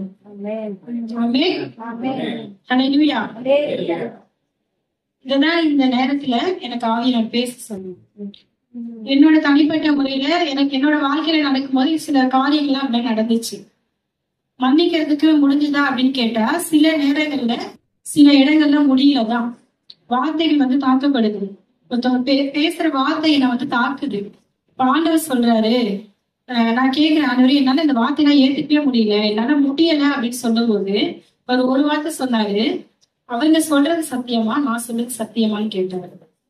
அவர் என்ன பார்த்து சொல்றாரு, என் பிரியமே என் விரும்பவதையே உன்னில் படுதில்லை அப்படிங்கிறாரு. நீங்க இனிமையானவர் சொல்றாரு, கம்பீரமானவர் சொல்றாரு, உனக்கு எல்லா நன்மையும் நான் வச்சிருக்கேன்னு சொல்றாரு, எல்லாத்தையும் உனக்குள்ளதான் நான் வச்சிருக்கேன்னு சொல்றாரு. அப்ப இதெல்லாம் எனக்கு மறைக்கப்படுது. யாரோ சொல்ற ஒருத்தரோட வார்த்தையை போட்டு 10 நாளைக்கு மேல நான் கவலைப்பட்டுட்டு இருக்கேன். இந்த கவலைப்படுறதுனால எனக்கு என்ன நடந்துச்சுன்னா, எனக்கும் தேவனுக்கும் உள்ள உறவு இருக்குல்ல, அது 10 நாள் பெரிய கேப்பா போயிடுச்சு. ஆனாலும் அவர் எனக்குள்ள இருந்து என்னதான் பார்த்துட்டு இருக்காரு. ஆனா நான் நினைக்கிறேன், இந்த கவலை என்ன பிரிச்சுச்சு அவர்கிட்ட அப்படின்னு. நான் அந்த நேரத்துல அப்படியே டக்குன்னு ஒரு வசனம் வரும். அந்த வசனத்தை படிக்கும் போது அங்க போயிட்டாரு நினைச்ச பாத்தீங்களா, இங்கே இப்படியே இருக்காரு அப்படிங்கிற மாதிரி இருக்கும். ஒவ்வொரு நேரமும் அந்த வார்த்தையில என்னை தேற்றி எனக்குள்ள வேலை செஞ்சு, எனக்குள்ள வேலை செய்யாத எந்த விஷயத்தையும் நான் உங்கள்ட்ட பேசல, அது வீணா போயிடும். ஏன்னா எனக்கு கிரியை செய்யற எந்த விஷயத்தையும் நான் உங்கள்கிட்ட சொன்னேன்னா அது கிரியை இல்லாம செத்ததான் போயிடும். ஆனா நான் ஜீவன் உண்டாகணும்னு பேசுறேன். அதனால சத்தியத்தையும் அறிவீர்கள், சத்தியம் உங்களை விடுதலை ஆகும். உங்களோட விடுதலைக்காக நீங்க எங்கேயும் போய் நிக்காதீங்க. உங்களுக்கு கொடுக்கப்பட்ட சத்தியத்தை எந்த அளவுக்கு இந்த சத்தியத்துல நீங்க வளர்றீங்களோ அந்த அளவுக்கு தான் உண்மையான விடுதலை பெற்று வாழ முடியும். இந்த சத்தியம் என்ன சொல்லுது? ஒரு குடும்பம் எப்படி இருக்குன்னு சொல்லுது, இல்ல எப்படி வளர்க்கணும்னு சொல்லுது, உறவை எப்படி கட்டணும்னு சொல்லுது, ஒரு சபையை எப்படி நடத்தணும்னு சொல்லுது, சபைக்கு ஒரு ஜனங்களை எப்படி நடத்தணும்னு சொல்லுது. இது எல்லாமே இந்த சத்தியம் தான் சொல்லுது. இதை நீங்க படிக்க படிக்கதான் உங்களுக்குள்ள போய் அது வேர் விட்டு அந்த வேர் கனி கொடுக்க ஆரம்பிக்கும். இந்த வேர் போட்டோடனே அந்த விதை போட்டோடனே முளைச்சிருக்கணும் அப்படின்னு கேட்டா அது தண்ணீர் ஓரத்துல நடப்பட்ட பழமா இருக்கும், அந்த விதையா இருக்கும். இந்த தண்ணி யாரு? பரிசுத்த ஆவியானவர். இந்த தண்ணி யாரு? வார்த்தையானவர். இந்த தண்ணி யாரு? தேவனானவர். இந்த தண்ணி யாரு? அவர்தான் அன்பா இருக்காரு. எல்லா நேரத்தையும் அந்த கையில போட்டு இழுத்து இழுத்து இழுத்து இந்த தண்ணி போயிட்டே இருந்துச்சுன்னா செழிப்பு இல்லாம இருக்குமா? ஏன் நம்ம வாழ்க்கையில செழிப்பை பார்க்க முடியல? சில குறைவுகள் இருக்கும், சில பிரச்சனைகள் இருக்கும் அப்படின்னா சத்தியத்தின்படி அறியாம இருக்கிறது. ஒரே ஒரு விஷயம் உங்களுக்கு சொல்றேன், நீங்க சபைக்கு போங்க, அதே நேரத்துல வீட்டுக்கு வந்து அவருக்கும் உங்களுக்குமான உறவு. நான் எப்போதும் சொல்லுவேன், நானும் அவரும் அப்படின்னு சொல்லுவேன். ஃபர்ஸ்ட் நான் அவரை தான் எனக்குள்ள வச்சு நான் பாத்துப்பேன். நானும் அவரும் இந்த உறவுல யாரும் உள்ள விட்டுற மாட்டேன். அதெல்லாம் ரொம்ப ஸ்ட்ராங்கா இருப்பேன். இல்லைன்னா நான் இன்னைக்கு ஜீவனோட உங்கள்கிட்ட பேச முடியாது. ஏன்னா ஒரு ஸ்டேஜ்ல அவ்வளவு பிரச்சனைகள் மத்தியில கிட்டத்தட்ட 17 முறை சூசைட் அட்டன் பண்ணிருக்கேன். இன்னைக்கு ஜீவனோட நிக்கிறேன்னா அது தேவன் தான். இன்னைக்கு நான் பேசுறேன்னா இந்த வார்த்தை தான். ஒரு நேரம் இந்த பைபிளை படிக்கணுமா அப்படின்னு நினைச்சது போல நான் உண்மையிலே சொல்றேன், ஆர்வக்குள்ளதான் போய் பைபிள் வாங்கணும். ஏன்னா போட்டி போட்டுட்டு நான் போன சபையில படிச்சாங்க, அந்த பொண்ணு சும்மா படிக்குது, நானும் பைபிள் படிக்கிறேன் அப்படின்னு சொல்லிதான் வாங்குவேன். ஆனா அப்ப எனக்கு அதை விட அருமை தெரியல. ஒரு டைம் ஓபன் பண்ணி 21 நாள் பாஸ்டிங் வச்சுக்கப்பட்ட புதுசுல 21 நாள் பைபிளை படிச்சு முடிச்சிருந்தேன். ஒரு வெறி வந்துச்சு, உள்ள என்னதான் எனக்கு தெரியும். ஏன்னா நான் வந்து ஒரு இந்து மார்க்கெட்ல கொண்டு போனேன். எனக்கு வந்து இயேசு ஒரு தெய்வம் தான் தெரியும். என் சாமி பெரிய சாமி, நீயும் ஒரு சாமி, அப்படிதான் இயேசுவை பார்த்தேன். என்னோட வாழ்க்கையில எவ்வளவோ கஷ்டங்கள் கடந்து வரும்போது பிரச்சனைகள் மத்தியில கூட நிக்கிற யாருமே எனக்கு வர வார்த்தை வந்துச்சு. நான் மறிக்கிறோம்னு நினைச்சு ஒரு வீட்டுக்கு போனேன். பிரேயருக்கு போலாம் அப்படின்னு சொல்லி போகும்போது பிரேயர் பண்ண வாங்க கூப்பிட்டாங்க. இந்த பொண்ணுக்கு ஒரு வேலையே இருக்கு. சரி இன்னும் போயிட்டு வண்டி எடுத்து போயிட்டேன். போனாலும் ஏதோ ஒரு விஷயம் உள்ள இருக்கிட்டே இருக்கு. சரி சாகதானே போறோம், கடைசியில வார்த்தை கேட்டுட்டு போயிடுவோம் அப்படின்னு சொல்லிட்டு வண்டியை யூட்டர்ன் போட்டு போயிட்டேன். போனா பைபிள் படிக்கிறாங்க, படிக்கலாம் தெரியாது, தமிழ்ல தாங்க எனக்கு படிக்கிறேன். இல்ல பைபிள் வந்து படிக்கணும்னா அதை படிச்சுட்டு வரணும் போல தெரியாதுன்ட்டு சாதாரணமாக இருக்கும் படிங்க அப்படின்னாங்க. ஒரே வார்த்தை, உன் காலை தள்ளாட விட்டா உன்னை காற்றில வர விடட்டான். அந்த ஒரு வார்த்தை தான் இத்தனை வருஷம் எனக்கு டிராவல் பண்ண வச்சு எனக்கு இங்கே நிக்க வச்சிருக்கேன். சாமி தூங்காதா? நாங்க எங்க பிறந்தவங்களுக்கு தெரியும், ஆனா பள்ளியில பூஜைன்னு சொல்லுவாங்க, சாமி ஒரு இடத்துல சேர்த்து வைப்பாங்க, கோயில சாத்திட்டு சாமி தூங்கிச்சு வாங்க வீட்டுக்கு போனா காத்தால வந்து நம்மளாம் எழுப்பணும் வாங்கிட்டு இருக்கோம். அதனால சாமி தூங்கிடுச்சு. இப்ப நான் தூங்கினா என் சாமி தூங்குது நான் நினைச்சிட்டேன். ஆனா இங்க சொல்லுது, உன் காலை தள்ளாட விட்டாரா உன்னை காய்க்கிறதுக்கு உறங்காரம். அன்னைக்கு மறிக்கணுங்கிற என்னோட சிந்தனை காக்கிற சாமி தூங்காதா அப்படின்னு சொன்ன அந்த ஒரு வார்த்தை தான் எனக்குள்ள ஜீவனை கொடுத்துச்சு. எனக்குள்ள வார்த்தையை படிக்கணுங்கிற வெறியை கொடுத்துச்சு. இன்ன வரைக்கும் எனக்கு இது ஒரு போதை மாதிரி ஆயிடுச்சு. இந்த வார்த்தை சரியா தப்பான்னு தெரியல. வார்த்தையை படிக்காம என்னால இருக்க முடியாது. வார்த்தை என்கிட்ட யாரும் படிக்க முடியாது, என்கிட்ட பிரிக்க முடியாது. அந்த அளவுக்கு இந்த வார்த்தை எனக்குள்ள போய் கிரிய செஞ்சிருக்கு. அதனால உங்களுக்கு சொல்றேன், வார்த்தையை தியானிங்க, வார்த்தையை புசிங்க. எந்த அளவுக்கு நீங்க புசிக்கிறீங்களோ அந்த அளவுக்கு உங்க சரீரத்துல தெரிய ஆரம்பிக்கும். அதான் சொல்றேன், சத்தியத்தையும் அறிவீர்கள், சத்தியம் உங்களை விடுதலை ஆகும். என் வாழ்க்கையில விடுதலை கொண்டுட்டு வந்துச்சு, எனக்கு ஜீவனை கொடுத்துச்சு. இல்லைன்னா நான் இறந்து 10 வருஷத்துக்கு மேல ஆயிருக்கும். ஆனா இன்னைக்கு நான் ஜீவனோட நினைக்கிறேன்னா அதுக்கு இயேசு கிறிஸ்து மட்டும்தான் காரணம். வேறு வார்த்தை சொல்றேன், ஆணாதிக்கம் பெண்ணாதிக்கம் அப்படின்னு இல்லாம நம்ம தேவனுடைய ராஜ்யத்தை ஆள்றவங்களா இங்க வந்திருக்கோம். நிறைய இடத்துல பெண்கள் அப்படின்னு பேசும்போது பெமினிசம் மாறிடுது இல்லையா? அந்த மாதிரி இல்லாம ஆணாதிக்கமும் இல்லை, இது பெண்ணாதிக்கமும் இல்லை. இவங்க 2 பேரும் இணைந்து தேவனுடைய ராஜ்யத்தை கட்டுறவங்களா, ஆளுக செய்யறவங்களா நம்மள எழுப்பி நிக்கணும். அதே மாதிரி நிறைய குடும்பங்களை எழுப்பி கட்டுங்க, நல்ல விஷயங்கள சொல்லி கொடுங்க. எனக்கு வேதத்துல ரொம்ப பிடிச்ச ஒரு வசனம் என்னன்னா, மார்க்ல 12 பாடுள்ள ஸ்திரீ இயேசுவோட வஸ்திரத்தின் ஓரத்தை தொட்டா போது நான் சுத்தமாயிடும்னு சொன்னாங்க. நான் படிச்சுட்டு போற அந்த வார்த்தை எனக்கு ரொம்ப பிடிச்சது. தொட்டுட்டாங்க, சுகம் ஆயிட்டாங்க. அடுத்து நான் அவர் சொல்றாரு, என்கிட்ட ஒரு வல்லமை போனுச்சு, யார் என்ன தொட்டா? எப்படிங்க அப்படி சொல்ல முடியும்? பக்கத்துல நடந்து போறவங்க உரசுனா கூட சில டைம் தெரிய மாட்டேங்குது. ஓரத்துல போய் தொட்டாங்க அவர் நுனியில. எத்தனை பேர் பிடிச்சிருக்கு? ஓரத்துல நுனியில போய் தொட்டாங்க. இந்த பேப்பர் நுனியில தொட்டா தெரியுமா? உங்களை நான் தொடுற உங்களால ஃபீல் பண்ண முடியுமா? அவருக்கு எப்படி அந்த வல்லமை தெரிஞ்சிச்சு? அவர் எப்படி அவரோட சரீரத்துல உணர்ந்தாரு? அப்ப பிறகு அவருக்கு எப்படிப்பட்ட உணர்வு இருந்துச்சு? அந்த உறவுதான் அவர்கிட்ட இருக்கிற வல்லமை என்னன்னு தெரிஞ்சிச்சு. அவர்கிட்ட இருக்கிற பரிசுத்தாவியம் யாருன்னு தெரிஞ்சிச்சு. இந்த வல்லமை எது போகும்போது தெரியும். இப்படிதான் உங்ககிட்ட இருக்கிற பரிசுத்த ஆவியானவர் நீங்க ஒருத்தவங்க பேசும்போது கடந்து போறத நீங்க ஃபர்ஸ்ட் உணரணும். இது உணராத இடங்கள்ல தான் இன்னைக்கு ஊழியர்கள் வேற மாதிரி போகுது. நம்ம கடமைக்காகவும் மற்ற காரியங்களுக்காகவும் இல்ல, அதை உணர்ந்து சொல்லணும்.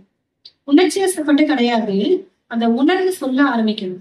நானும் கேட்பானே, அப்படிப்பட்ட ஊழியர் எனக்கு கொடுங்க, எனக்கு அதுதான் வேணும்.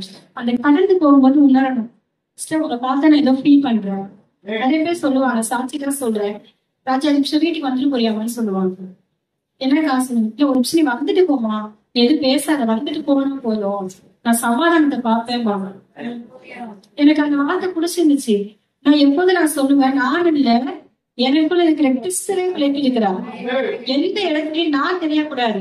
அவரு ராஜ்யம் மறைச்சி அவர் தான் வெளிப்படணும்.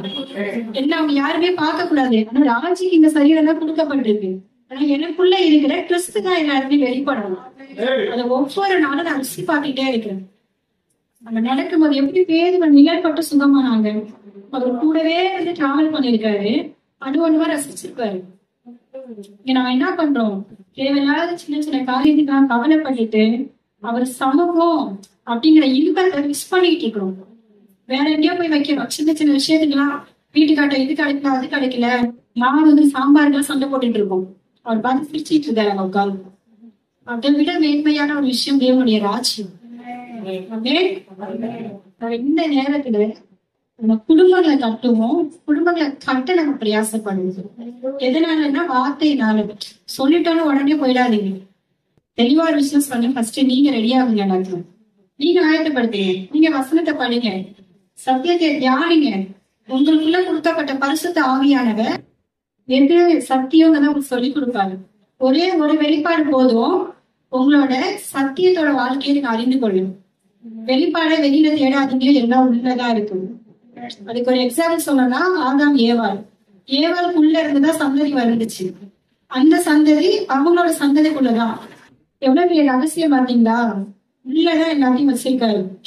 ஒரு கணவன் மனைவி அவங்களுடைய தாம்பத்திய உறவுக்கு ஒரு அறைக்குள்ள போனாதான் அங்க வித்தே உருவாகும். அங்கேயும் உள்ள போறாங்க. அதே மாதிரி தேவனுடைய ராஜ்யத்துல இன்னைக்கு மரியாதை வந்து கர்ப்பமானாங்களே, எனக்கு என்ன ஆண்டவர் வெளிப்பாடு கொடுத்தாருன்னா, இந்த கணவன் மனைவி உறவு வச்சுதான் சொன்னாரு. வார்த்தைய தேவதூதன் வந்து சொல்லிட்டாரு. அந்த வார்த்தை தான் மாம்சம் ஆணுச்சு. அப்ப உங்களுக்குள்ள இருக்கிற வார்த்தை மாம்சம் ஆகணும்னா நீங்க உங்க அறைக்குள்ள போகணும், உங்க மணவாளன்ட்ட போகணும். மணவாளன் சொல்றது இயேசு கிறிஸ்துவ சொல்றது. அந்த மணவாளனோட நீங்க உட்கார்ந்து அறையில பேசும்போதுதான் வார்த்தையால நீங்க கர்ப்பம் தரிக்க முடியும். அப்பதான் வார்த்தைகளை நீங்க பெற்றெடுக்க முடியும். வார்த்தைகளை நீங்க கொடுக்க முடியும். நிறைய பேருக்கு நீங்க பெற்றுக்காமல யாரும் போய் கொடுக்க முடியாது. அதனால அங்கங்க நம்ம என்ன பண்றோம், வார்த்தையை வாங்கிட்டேன்னு சொல்லிட்டு கொலை பிரசவம் நிறைய நடக்குது. அப்படி இருக்காதீங்க. முழுமையான வார்த்தைய ஒருத்தவங்க கொடுக்குறவங்களா இருங்க. ஒரு குழந்தை உருவாக்கி 10 மாசத்துலதான் வெளியில வருது. அதுக்கு முன்னாடி வந்தா கொலை பிரசவம்னு சொல்றோம். ஒரு சத்தியத்தை நீங்க தெளிவா அறிஞ்சுக்காம எங்கேயும் போய் பேசாதீங்க, யார்ட்டையும் சொல்லாதீங்க. சமாதானம் இல்லாம ஒரு இடத்துல போய் நிக்காதீங்க. அதான் நமக்கு சத்தியம் சொல்லி கொடுக்குது. ஆமே, எத்தனை பேருக்கு புரியுது? இதுதான் சொல்லி கொடுத்தாரு. மரியாளோட கர்ப்பத்தை வச்சு வார்த்தையில எப்படி வளரணும் அப்படின்னு. அப்ப எனக்குள்ள வந்த அந்த வெளிப்பாடுதான் நான் வார்த்தை எப்படி நல்ல பிள்ளைகளை கொடுக்க முடியும். நான் குறை பிரசந்த பிள்ளைகளை கொடுத்துட்டேன்னா அங்கங்க ஊனமாதான் நிற்கும்.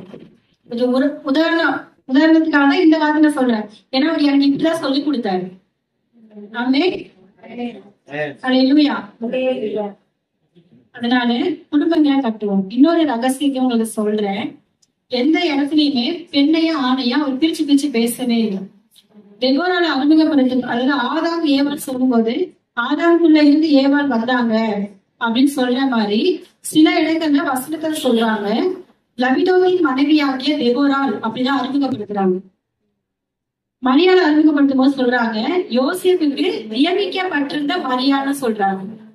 அப்புறம் யாகேல அறிமுகப்படுத்தும் போது சொல்றாரு ஏபேரின் மனைவி தான் யாகேலம். அப்படிதான் இன்னாரோட மனைவி தாங்க இவங்க அப்படின்னு உங்களோட குடும்பங்கள் கட்டப்படட்டும் இந்த நாள்ல. ஆமே. இந்த ரகசியம் பெரியுது. எல்லா இடத்துலயும் வீட்டுக்காரர் பேர் இல்லாம நீங்களும் போய் நிக்க முடியாது. அவரை உங்க பேர் இல்லாம போய் நிக்க முடியாது. இந்த ரகசியம் பெரியுது. அதனாலதான் ஆண்டவர் படைப்புல இருந்து ரெண்டா வச்சுட்டு வராரு. வானம் பூமி, இரவு பகல் வருது, சூரியன் நிலா வருது, கணவன் மனைவி பிள்ளைகள் வராங்க, மகள் மகன், இதெல்லாம் தொடர்ந்து வருது இல்லையா? இதுக்கெல்லாம் ஒரு பிணைப்பு இருக்குது. அண்ணன் சொல்லும் போது எனக்கு இங்க ஒரு வெளிப்பாடு ஆண்டவர் கொடுத்தாரு. அந்த விழா எலும்புல கடைசியா குத்துனாங்க அப்படின்னு சொல்லும் போது, ஆனா விழா எலும்புல குத்தலையாம். அவரோட எலும்புகள் ஒன்றும் முறிக்கப்படவில்லை அப்படின்னு வசனம் சொல்றது. இப்படி குத்தும் போது என்ன ஆயிருக்குன்னா கேப்லதான் உள்ள போயிருக்குது, கலந்து இருக்குது. விழா எலும்பு உடைக்க முடியாது. சத்தியம் புரியுதா உங்களுக்கு? சிலுவையிலேயே அவங்க உடைக்கலையாம். இங்க நம்ம மனுஷங்கதான் எல்லா உறவுகளையும் உடைச்சுக்கிட்டு இருக்கோம். அதனாலதான் அவர் சிலுவையில மறைக்கும் போது கூட அவர் விழா எலும்பை குத்தும் போது விழா எலும்பு முறிக்கப்படலையா. அதான சத்தியம், மாத்தி பேசல. விழா எலும்பு ஒன்றும் முறிக்கப்படலையா. அது பழைய ஏற்பாட்டிலையும் கொடுக்கப்பட்டிருக்கு, புதிய ஏற்பாட்டுல அது நடந்திருக்குது. எத்தனை பேருக்கு இந்த சத்தியம் புரியுது? அப்ப இந்த உறவு அவர் உடைக்கலையா எந்த இடத்துலயுமே. விழா எலும்ப எதுக்காக படைச்சாரோ அந்த விஷயத்த கடைசி வரைக்கும் அவர் கொண்டுட்டு போய் தான் இருக்கிறாரு. நம்ம தான் சில இடத்துல அதை உடைக்க ஆரம்பிச்சிடும். அந்த சிலுவையில கூட அந்த விஷயத்த எவ்வளவு அழகா அவர் செஞ்சிருக்காரு பாருங்க. நமக்காக தான் மதிச்சாரு, நமக்காக தான் உயிர் தெழுந்தாரு. அதனாலதான் அந்த ஸ்பெசிபிக்கா விழா எலும்பு குறிச்சு சொல்லியிருக்காங்க. விழாவில குத்துனாங்க, கடைசியில ரத்தமும் தண்ணீரும் வந்துச்சு. இன்னைக்கு உங்களோட வாழ்க்கையில ரத்தமும் தண்ணீரும் கலந்து வர மாதிரி உங்களுக்கு தெரியலாம். உண்மை சத்தியம் இல்லை. சத்தியம் சொல்லுது அவர் சிலுவையில எல்லாத்தையும் செஞ்சு முடிச்சுட்டாரா. அவர் முடிச்சதுல இருந்தா உங்களோட வாழ்க்கை பயணம் தொடங்க ஆரம்பிச்சிருக்கு. அப்ப முடிச்சது என்ன தெரிஞ்சாதான் உங்களோட வாழ்க்கையை நீங்க வாழலாம். நீங்க கல்யாணம் ஆகி 20 வருஷம் ஆனவங்களா இருக்கலாம், 10 வருஷம் ஆனவங்களா இருக்கலாம், 60 வருஷம் ஆனவங்க கூட இருக்கலாம். ஆனா சத்தியத்தின்படி உங்க வாழ்க்கை எப்படி இருக்கு அப்படின்னு தெரிஞ்சுக்கிட்டு உங்களோட திருமண வாழ்க்கையில இன்னைக்கு 8ஆம் தேதி புதிய ஆரம்பமா உங்க குடும்பங்களை நடத்துங்க, உட்கார்ந்து பேசுங்க, புதிய காரியங்களை செய்யுங்க, உறவுகளுக்கு முக்கியத்துவம் கொடுங்க, அன்புனால குடும்பத்தை பட்டுங்க. அன்பு பொறாமப்படாதா, அன்பு பயப்படாதா, அன்பு மன்னிக்க தயங்காதா. எங்கெல்லாம் எதிர்மறையான காரியங்கள் வருதோ 1% கூட அங்க அன்பு இல்லை. 100% நான் சொல்லுவேன். அன்பா இருக்க வேணா சொல்லிக்கலாம்.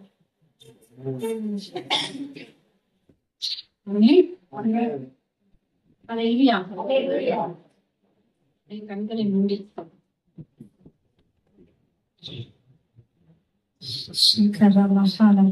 அப்படியே கொஞ்ச நேரம் அக்கி பாசனை பேசுகிறோம். தேவன் உங்களுக்கு கொடுத்த பாசை, எனக்கு அந்த பாசை தெரியலன்னு சொல்றவங்க சோதனை பண்ணுங்க. யாரையும் பார்க்காதீங்க. கொஞ்ச நேரம் அப்படியே கண்ணை மூடி உங்க வாழ்க்கையை உங்க கண்ணுக்கு முன்னாடி கொண்டுடுவாங்க. நல்ல பரிசுத்த ஆவியானவரே, நமக்கு நாங்க நன்றி சொல்றோம். எங்க வாழ்க்கையில நீங்க கொடுத்த நேரங்களுக்காக நாங்க நன்றி சொல்றோம். எத்தனையோ நாட்களா அப்பா நாங்க சத்தியத்தின்படி எங்க வாழ்க்கைய வாழாம இருந்திருக்கிறோம்ப்பா. ஆனா இன்னைக்கு சத்தியத்தை அறிந்து கொண்ட நாள் முதல் அது உங்களுக்குள்ள பலன் தருகிறதா இருக்கிறது என்ற வார்த்தையின்படி அந்த நாங்க பேசின சத்தியத்தோட பலன் இங்க இருக்கிறவங்க வாழ்க்கையில அது தெரிய ஆரம்பிச்சிட்டு கருத்துல ஒப்புக்கொள்கிறோம். ஆசீர்வதிக்கிறோம். ஆசீர்வதிக்கிறோம். நீங்க ஆளுகை செய்யுங்க. நாங்க இல்ல கர்த்தர், எங்களுக்குள்ள நீங்க ஆளுகை செய்யுங்க.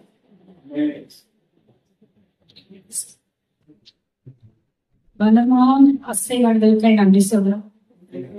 தேவனுடைய அக்கினி வாழ்க்கை தேவையில்லாத காரியங்கள் இந்த நேரத்துல சுத்தரிக்குது. இதெல்லாம் அவங்க வாழ்க்கையில தடையா இருந்துச்சு. அந்த தடையெல்லாம் எலியா பேசும்போது விளங்கினது. அதே அக்கினி இந்த நேரத்துல இந்த இடத்துல நீங்க பார்த்துட்டு இருக்கும் போதே அது இறங்கி அதாக சுட்டரிக்கிற காரியங்கள் செய்யுது. அது சுட்டரிக்குதான் அங்க அந்த நெருப்போட அந்த தூசிதான் அப்படியே கலக்குதான். அப்படியே பரிசுத்த ஆவியானவர் வராரு. நதி போல அங்க இருக்கிற எல்லா அழுக்கையும் எல்லா கஷ்டத்தையும் அப்படியே அந்த நீரை அடித்து கொண்டு போகுது. திரும்பி நீங்க அந்த இடத்த பார்க்கும்போது அது ஏரியாவில் இருக்கிற வாழ்க்கையா இருக்கு. நீங்க இழந்து போன ஏதனோட வாழ்க்கைய தேவன் திரும்பவும் கையில எப்பவோ கொடுத்துட்டாரு. ஆனா அது உங்களுக்கு தெரியல. நான் இந்த நாள்ல இருந்து அந்த ஏதேன் தோட்ட வாழ்க்கைய நீங்க அனுபவிக்க போறீங்க. எஸ், எங்க குடும்பங்கள்ல இருந்து ஆதி அன்புக்கு திரும்ப போதுன்னு கத்த சொல்றேன்.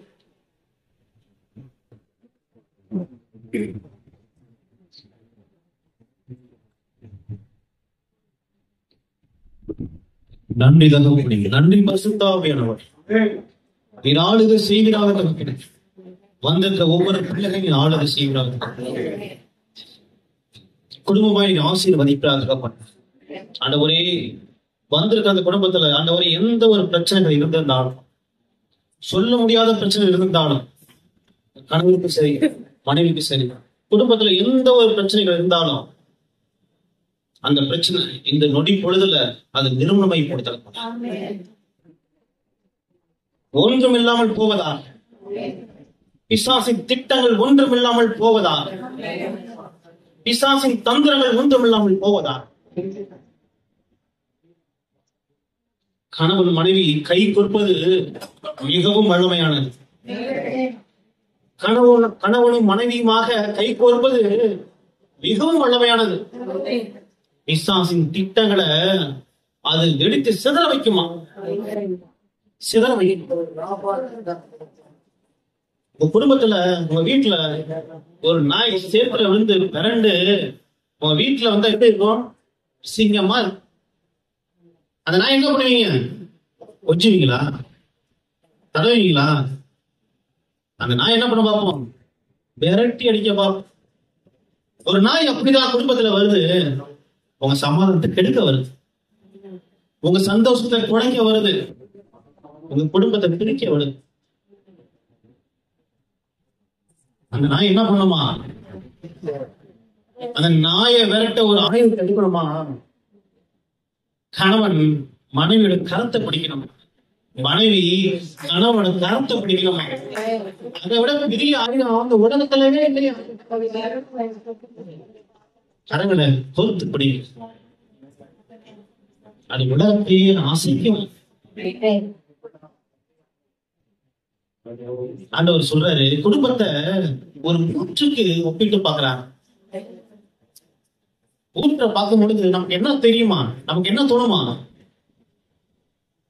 ஒரு ஊற்றை பார்க்கும் பொழுது நமக்கு அழகா இருக்குமா, முதல்ல சந்தோஷப்படுவோமா, அதை தொட்டு பார்ப்ப நினைப்போமா, அதை விளையாட பார்ப்போமா, அதை பார்த்து ரசிப்போமா? குடும்பம் இன்னைக்கு அப்படிதான் இருக்கு. இன்னைக்கு அப்படிதான் இருக்கணும், நீங்க அப்படிதான் இருக்கணும். குடும்பம் ஊற்று மாதிரி இருக்கணுமா? அநேக உங்களை பார்க்கும் பொழுது உங்களை பார்க்கிறவங்க சந்தோஷப்படணுமா? நீங்க வெளிச்சமா இருக்கிறீங்க. குடும்பங்கள், அநேக குடும்பங்களுக்கு, கிறிஸ்துவை அறியாத குடும்பங்களுக்கு வெளிச்சமா இருக்குதா? வெளிச்சம் வரும் பொழுது இருள் விரண்டு ஓடுமா? வெளிச்சமா இருக்கிற இந்த குடும்பம் கடந்து போகும் பொழுது இருளா இருக்கிற குடும்பம் வெளிச்சமாகுமா? நீங்க கடந்து போகும் போதே அந்த இருள் அது விரட்டி அடிக்குமா? அந்த குடும்பத்துக்கு எந்த பிரச்சனைகள் இருந்தாலும் சரி, அது பற்றாக்குறையா இருக்கலாம், அது நோயா இருக்கலாம், வியாதியா இருக்கலாம், கணவன் மனைவிக்கு பிரிவினையா இருக்கலாம். அந்த அந்த காரணத்தை அவங்க சொல்லிக்காம கூட இருக்கலாம். நீங்க கடந்து போகும் பொழுது அந்த வெளிச்சம் அந்த இருள் மீது பட்டு அந்த இருள விரட்டி அடிக்குமா? குடும்பம் சாதாரண விஷயம் இல்லைங்க. குடும்பம் சாதாரண விஷயம் இல்லை. கணவனும் மனைவியுமா அவர் 2 பேரும் சேர்ந்ததுக்கு அப்புறம் தான் பிசாசு செயல்பட ஆரம்பிச்சிட்டான். பாருங்களேன், ஏன் அதுக்கு மேல பிசாசு ஆதாம் போய் வேலையை பார்க்க முடியல? அது வரைக்கும் அவனுக்கு தெரியல. ஆனா குடும்பம் ஆனதுக்கு அப்புறம் அவனுக்கு பயம் வந்துருச்சு.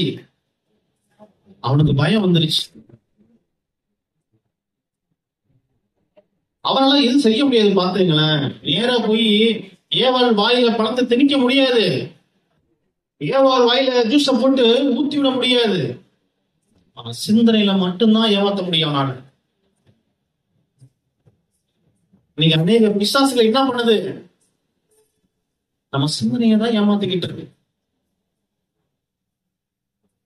கணவனோட சிந்தனையை ஏமாத்து பிசாசு, மனைவியோட சிந்தனையை ஏமாத்தது பிசாசு. நீங்க ஒன்று சேரும் பொழுது பிசாசு நடுங்குவானா?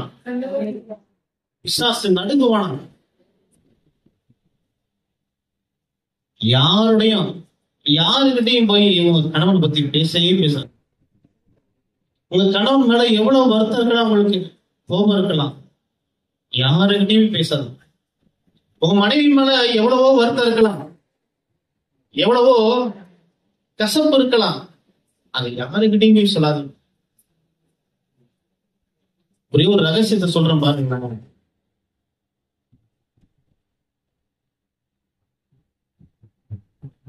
ஒரு வெற்றிகரமான ஒரு அற்புதமான குடும்பத்தோட அடையாளம் என்ன தெரியுங்களா? எல்லாம் ஒரு பிரச்சனை வந்துருச்சு அப்படின்னா உட்கார்ந்து பேசி தீர்க்கிறது அல்ல, பேசாமலே தீர்ந்து போகணும். மனைவி சிரிக்கிற ஒரு சிரிப்புல எவ்வளவு வருத்தம் இருந்தாலும் சரி, குழப்பம் இருந்தாலும் சரி, கசப்பு இருந்தாலும் சரி, தூக்கி எறிய கணவனால முடியணும். மனைவி எவ்வளவு தவறு செஞ்சாலும் சரி, எவ்வளவு கோவப்படுத்தினாலும் சரி, சிரிக்க தெரியணும். சிரிக்க தெரிஞ்சவன் குடும்பத்தை நடத்த முடியும். நீங்க தேவன் உங்களை ஆளுகை செய்யறதே உங்களால உணர முடியுமா? ஆளுகை செய்யறது என்ன தெரியுங்களா? என்ன உங்களை எந்த இடத்துக்கு என்ன சொல்லி கூட்டு போறாரே உங்களுக்கு தெரியாது. ஆனா ஏதோ ஒரு இடத்துல கையை முடிச்சு கூட்டு போயிட்டே இருப்பாரு. ஏதோ ஒரு விஷயத்தை நம்பி நீங்க போயிட்டே இருப்பீங்க. எத்தனை நாள் நீங்க சமைக்கும் பொழுது கோவத்துல ஆரம்பிச்சிருக்கீங்க, உன் தொல்லை தாங்க முடியலன்னு ஏதோ கூட்டி கேட்டு இருக்கீங்க. கோவத்துல ஆரம்பிச்ச சாப்பாடு முடிக்கிறதுக்குள்ள அந்த கோவம் இருக்காது பாருங்களேன். கோவம் இருக்கும் போது எதுக்கு நீங்க தொட்டு பாக்குறீங்க? உப்பு இருக்கானு எதுக்கு பாக்குறீங்க? காரம் காட்டாங்க எதுக்கு பாக்குறீங்க? கோவத்துலதான் சமைக்கிறீங்க. அப்ப இந்த கோபத்தை மறந்து எது பண்ணது? தேவனுடைய ஆளுகை. கடுப்புல சமைச்ச அவங்க கையி, ஆமா எப்படி பார்த்தா இவன் நம்ம இவன் எப்படி பார்த்தா அவன் நம்ம பையன் அப்படின்னு நீங்க சமைக்க ஆரம்பிச்சிடுறீங்க. உங்க கோபம் எல்லாம் உங்களை விட்டு போயிடு. நம்ம பையதான் ஆளுகை செய்யும். ஆளுகை வரும் பொழுது உங்களுடைய எவ்வளவு கசப்புகள், கோபங்கள், வைராக்கியம் இருந்தாலும் அது உங்களை விட்டு போயிடுமா? விழித்துக் கொள்ளுமா?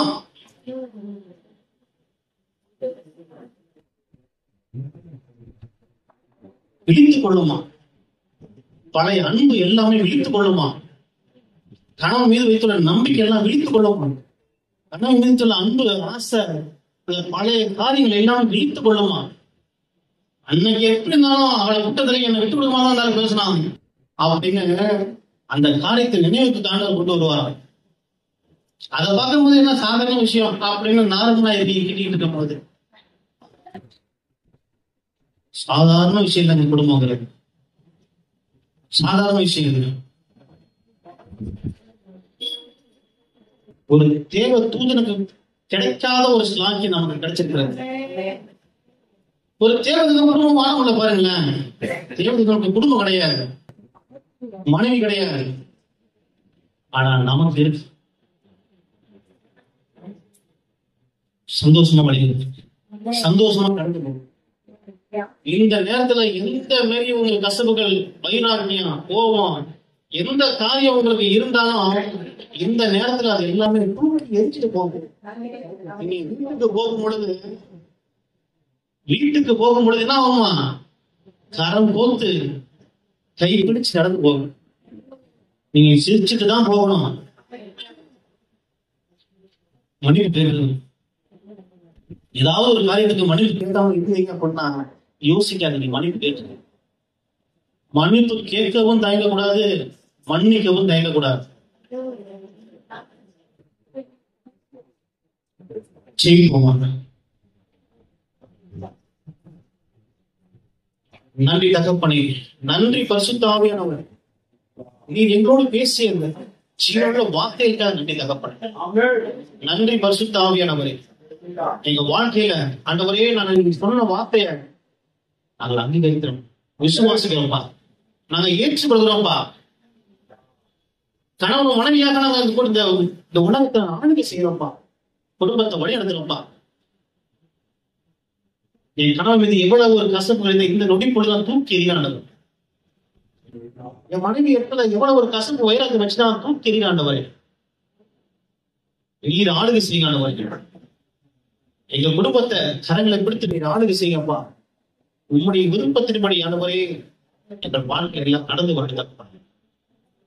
இந்த குடும்பத்தை பிரிக்கிற மாதிரி எந்த ஒரு காரியங்கள் எங்கள் கிட்டத்தில் இருந்தாலும் அந்த காரியங்களை அப்புறப்படுத்த ஆண்டவர். அந்த மாதிரி உறவுகள் எங்கள் கிட்டத்தில் இருந்தாலும் அந்த உறவுகளை அப்புறப்படுத்த பெரிய புதுப்படுத்த உறவுகளை அப்புறப்படுத்தப்படுவதா சமாதான ஆளுகை செய்வதா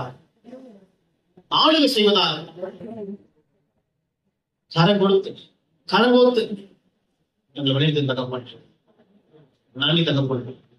நன்றி பரிசுத்த ஆவியானவரை, உலர்ந்த எலும்பு ஒன்று சேர்வது போல ஆண்டவரே இந்த எலும்புகள் ஆண்டவரை மொத்த எலும்பும் ஒன்று சேர்ந்து பயணிப்பதாக தகப்பனே. வாழட்டும்பா, ஜீவனோடு வாழட்டு தகப்பட்டு, செழிப்படைவதாக, பற்றாக்குறை நீங்குவதாக. நன்றி தகப்பன், நன்றி சக்தி. ஆமென் ஆமென்.